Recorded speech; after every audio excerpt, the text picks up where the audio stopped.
बिस्मिल्लाहिर्रहमानिर्रहीम। जैसा कि आप जानते हैं कि इस वक्त जो मुल्क की जो सियासी सूरत हाल है और जो आइनी बहरान पैदा कर दिया है इन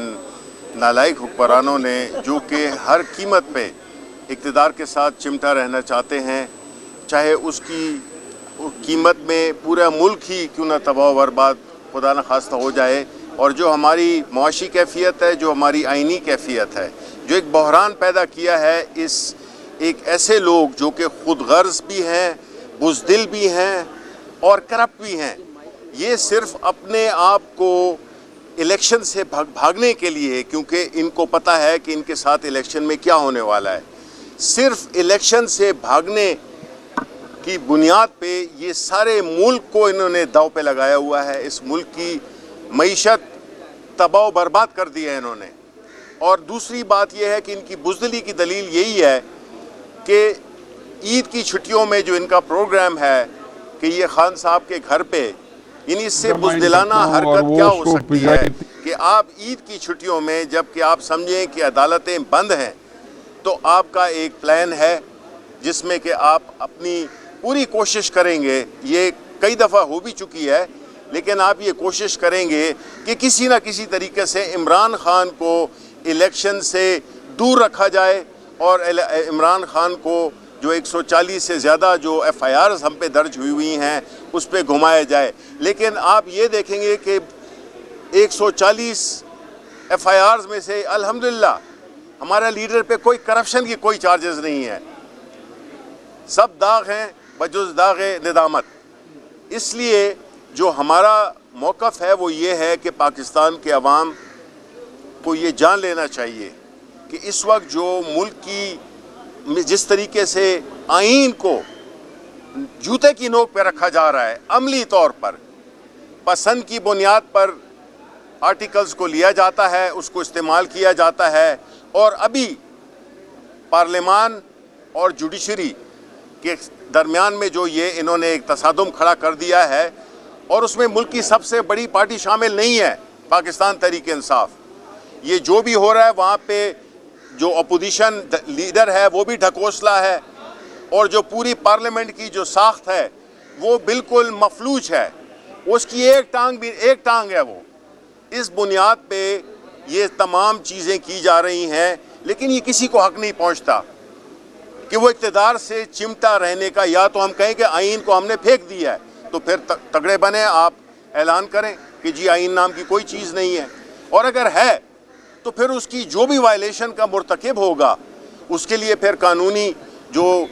सज़ाएं हैं वो सब कुछ ओपन है। तो निगरान हुकूमत जो कि मेरा ख्याल है कल अपनी टर्म पूरी कर रही है, इसके बाद तो उनके सारे एक्शन जो हैं वो बिल्कुल इन्फ्रैक्चुअस होंगे। वो तो बिल्कुल उस पर कोई 1 घंटा भी जब वो ज़्यादा हो गए तो वो तो गैर कानूनी हुकूमत हो गई। और अगर आपने डंडे की ज़ोर पे एक हुकूमत को चलते रहना है, घसीटते हुए रहना है, वो फिर आपकी मर्ज़ी है, इसका फ़ैसला फिर आवाम करेंगे। बहुत बहुत शुक्रिया। थैंक यू जी। में इमरान खान साहब की जानिब से एक कॉन्स्टिट्यूशनल पिटिशन जो है वो कल दायर की गई, जिसको आज लार्जर बेंच के सामने, 5 मेंबर बेंच के सामने मिस्टर जस्टिस अली बाकर नजफी साहब की सरबराही में ये पिटिशन आज सुनी गई, जिसमें मेनली इमरान खान साहब के जो तहफ़्फ़ुज़ात थे और जो आज दिन तक पंजाब में उनके ऊपर back to back criminal cases register होते रहे,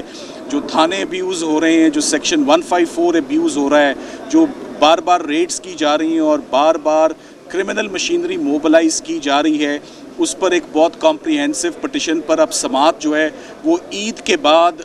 जो है वो शुरू होगी, और उसकी तारीख़ भी आज दे दी गई है, वो 2 मई है। और 2 मई से पहले हमारी एक तो ये भी इस्तदा थी कि 2 मई से पहले भी इस केस को सुना जाए। सो अर्ली हेयरिंग की एप्लीकेशन कोर्ट ने रमज़ान और ईद के पेश नज़र एक्सेप्ट नहीं की, और ये 2 मई से शुरू होगी। अलबत्ता जो आज खान साहब ने भी ख़ुद भी कोर्ट से एड्रेस किया और कोर्ट ने भी सबमिशन सुने। खान साहब ने अपने तहफ़्फ़ुज़ात जो हैं उनका इजहार किया कि एक दफ़ा फिर ज़मान पाक में ईद की छुट्टियों में जब कोर्ट्स बंद होंगे, जब ऑनरेबल जजेस अवेलेबल नहीं होंगे, जब अदालत का दरवाज़ा नहीं खटखटाया जा सकेगा, उस वक़्त दोबारा कोई फाउल प्ले और उस वक़्त दोबारा कोई रेड या कोई ऑपरेशन लॉन्च किया जा सकता है। सो जिस पर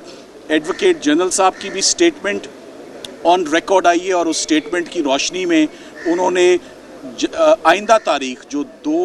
मई तक है कोई भी ऐसा action which is in accordance